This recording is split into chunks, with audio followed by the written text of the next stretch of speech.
Retired IAS అధికారి Shri T Chiranjeevi గారికి వేదికపై ఆశీలైనటువంటి అతిరథ మహారథులందరూ బీసీ నాయకులందరికీ కూడా హృదయపూర్వక నమస్కారాలు తెలియజేస్తా ఉన్నాను. ఈరోజు కరీంనగర్ గడ్డ మీద ఇంత పెద్ద ఉత్సాహంతో బీసీలందరూ కూడా చైతన్యమయ్యే దిశగా చిరంజీవి గారి నాయకత్వంలో ఇక్కడికి విచ్చేసి ఆయన చేసే పోరాటానికి సంఘీభావం తెలుపుతున్నందుకు ముందుగా మీ అందరికీ కూడా హృదయపూర్వకంగా నమస్కారాలు తెలియజేస్తా ఉన్నాను.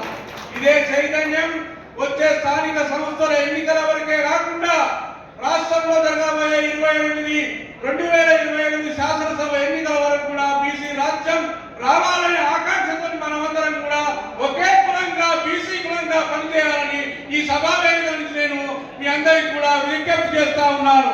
ఎందుకంటే మనం ఈ రోజు ఉన్నటువంటి కులాలలో మన పేర్ల పక్కబండి అనేక నేత గీత గౌడు యాదవులు పెట్టుకుంటున్నాము.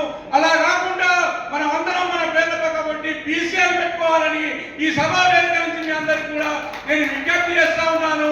చిరంజీవి గారి నాయకత్వంలో తప్పకుండా మనం అందరం కూడా ఏకమై బీసీ రాజ్యాన్ని స్థాపించుకునే దిశగా మనం అందరం కూడా పోరాటంతో ముందుకు పోవాలి అని చెప్పి ఈ వేదికపై మహోన్నతమైన వ్యక్తులు చాలా మంది ఉన్నారు.